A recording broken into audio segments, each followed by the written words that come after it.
Bueno, en esta mesa informe autocultivo seguro de cannabis medicinal.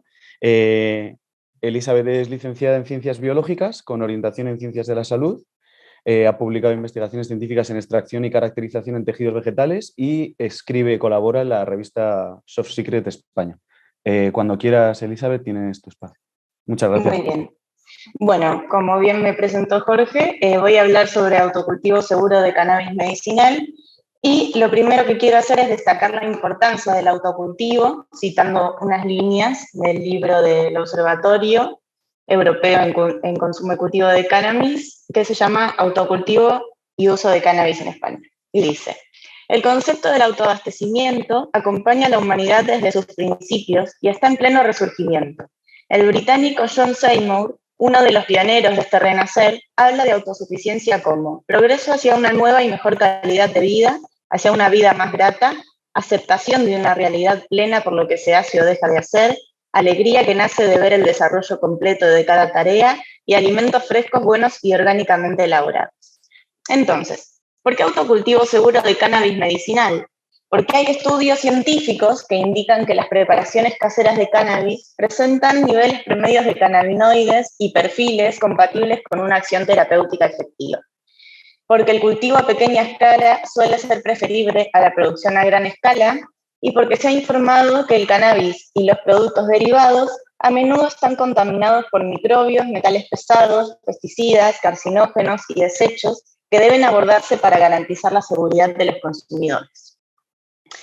Bueno, hablaremos de indicaciones que cualquier persona puede llevar a cabo en su domicilio. Lo primero es la documentación. La documentación constituye una parte esencial del sistema de garantía de calidad y es clave para operar de acuerdo con los requisitos de buenas prácticas de fabricación. Su principal objetivo es establecer, controlar, monitorear y registrar todas las actividades que directa o indirectamente impactan en todos los aspectos de la calidad del material vegetal, y hay dos tipos principales de documentación. La primera son las instrucciones. Las instrucciones deben incluir el nombre y la descripción del producto, el tamaño del lote, los materiales a usar, el rendimiento final esperado, instrucciones detalladas de procesamiento, requisitos para el almacenamiento de los productos, cualquier precaución especial que deba observarse, la responsabilidad del saneamiento y los programas que se van a utilizar.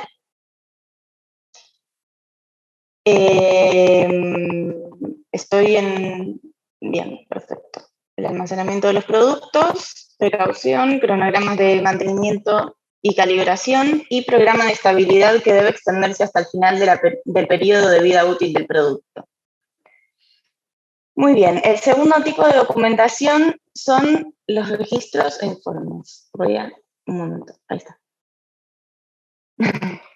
Son los registros e informes, que proporcionan evidencia de las acciones tomadas para demostrar el cumplimiento de las instrucciones, incluyen los resultados de las pruebas de las muestras, incluyen pruebas de calibración de equipos de medición y pesaje.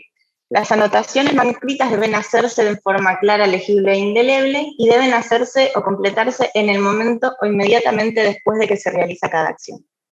Estos registros e informes deben incluir las características, la identidad y el rendimiento de semillas y demás materiales de propagación. Esta información es facilitada por los proveedores, fechas y lugar de cultivo y procesamiento, procedimientos utilizados, aplicación y uso de fertilizantes y fitosanitarios, circunstancias no habituales que pueden influir en la calidad de las materias vegetales, como por ejemplo circunstancias climatológicas extremas o brotes de plagas, tipo de cosechado y cantidad de cosecha, condiciones de almacenamiento y operaciones de mezclado, que son las que suceden en la post cosecha. Bueno, es muy importante a la hora del registro el número de lote para garantizar la trazabilidad, identificar el material, y esto debe realizarse en las primeras etapas de la producción. Aquí tenemos ejemplos de identificación para la trazabilidad desde las primeras hasta las etapas finales del procesamiento. Uno de los objetivos de las buenas prácticas en el cultivo seguro es evitar la contaminación cruzada. La contaminación cruzada es la contaminación de una materia prima, producto intermedio o producto acabado con otra materia prima o producto durante la producción. Las medidas para su prevención deben ser proporcionales a los riesgos, y deben evaluarse los riesgos resultantes de la liberación incontrolada de polvo, gases, vapores, aerosoles, material genético u organismos de sustancias activas, otros materiales y productos, de residuos en equipos y de la ropa de los operadores. Se debe minimizar su riesgo causado por la recirculación o reingreso de aire no tratado o tratado insuficientemente, y debe evitarse prestando atención al diseño de instalaciones, el equipo y el proceso, incluidos aquellos de limpieza. Aquí tenemos un ejemplo de contaminación cruzada, malas prácticas de contaminación cruzada por no tener la ropa adecuada de trabajo. La chica en este caso va de planta en planta y puede estar llevando ciertos microorganismos o plagas a través del pelo. Bueno, las instalaciones. Las instalaciones deben permitir la separación mediante tabiques u otros medios de los procesos en los que pueda producirse contaminación cruzada. Deben permitir el control de los accesos a diferentes secciones en caso necesario. Deben facilitar la limpieza correcta y la supervisión adecuada de la higiene. Deben impedir la entrada de contaminantes medioambientales y también deben impedir la entrada y el refugio de plagas, pájaros, insectos, roedores y animales domésticos. Deben impedir, en caso necesario, la exposición de secciones determinadas a la luz solar directa. Deben permitir un control adecuado de la temperatura y humedad. Deben contar con una ventilación adecuada. No deben permitir que fluya el aire de una zona sucia a una zona limpia. Y deben evitarse el uso de materiales como la madera que no se puedan limpiar y desinfectar adecuadamente, excepto si es evidente que no constituyen una fuente de contaminación.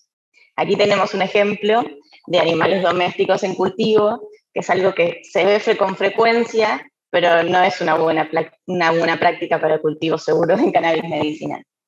Los suelos y las paredes de las instalaciones deben ser de material impermeable, no absorbente, lavable, antideslizante y de fácil limpieza y desinfección.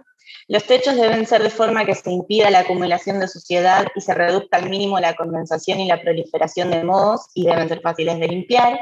Las ventanas y otras aberturas deben impedir la acumulación de suciedad y las que puedan abrirse deben tener rejillas de un material no corrosivo.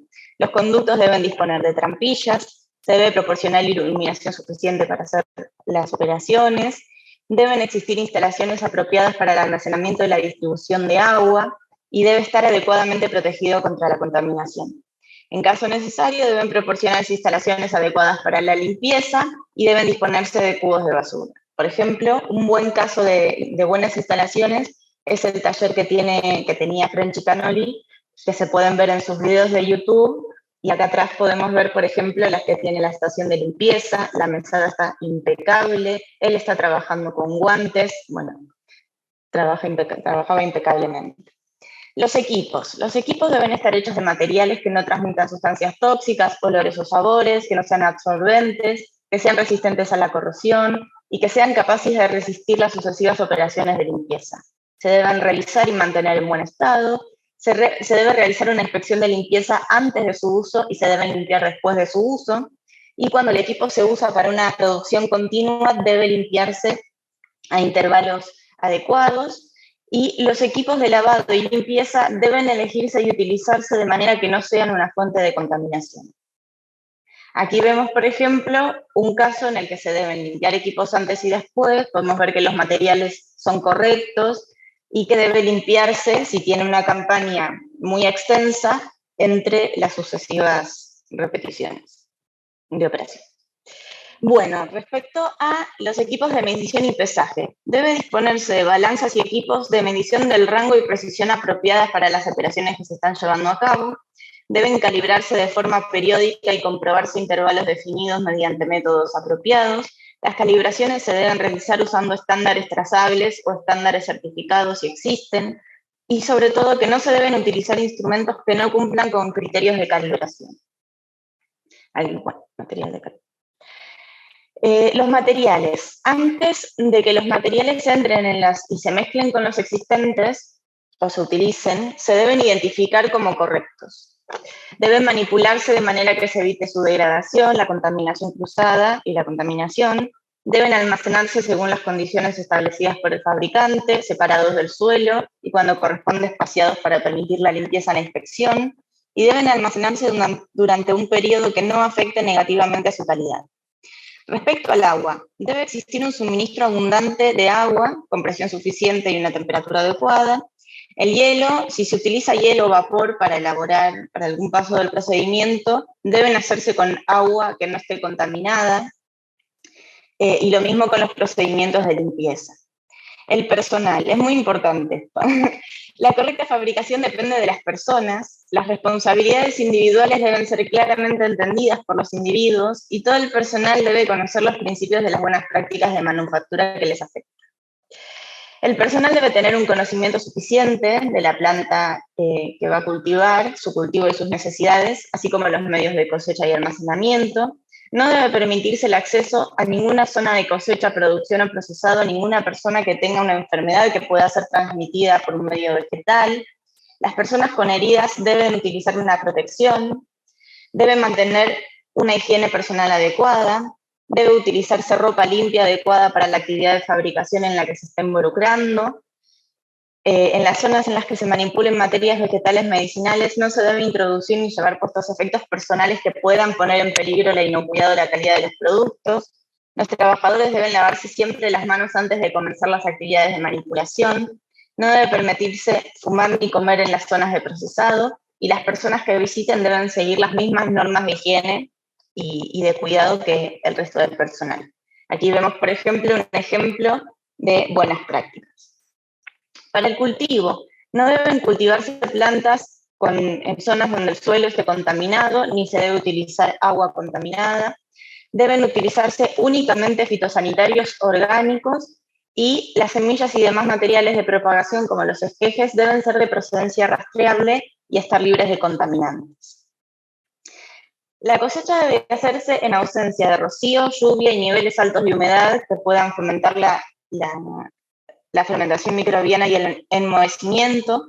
Deben identificarse y desecharse las materias vegetales descompuestas. Debe ponerse cuidado en evitar que materias extrañas, malas hierbas o plantas tóxicas se mezclen con las materias vegetales medicinales cosechadas.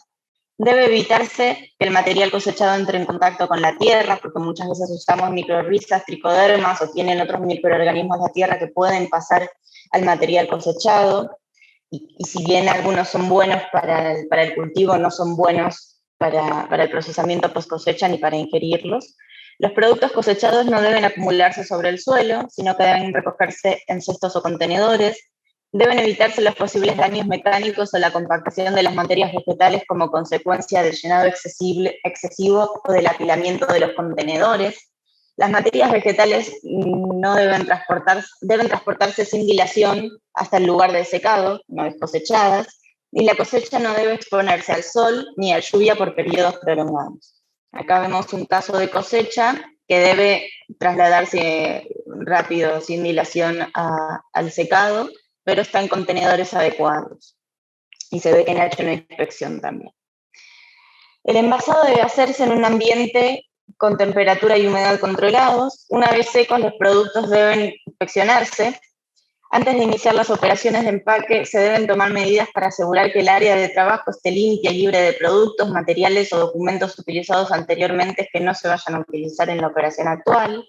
Las materias vegetales medicinales procesadas deben envasarse lo antes posible. Los diferentes productos no deben envasarse muy cerca, a menos que exista una separación física.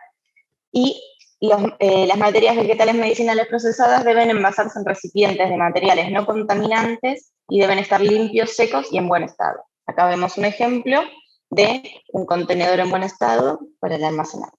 El etiquetado debe indicar el nombre, el quimiotipo y la fecha. Además, en caso de saberse, el THC y el CBD total y cualquier otro cannabinoide por encima de 10 miligramos por gramo. También se deben indicar los terpenos dominantes y las proporciones específicas entre CBD y THC y el número de lote.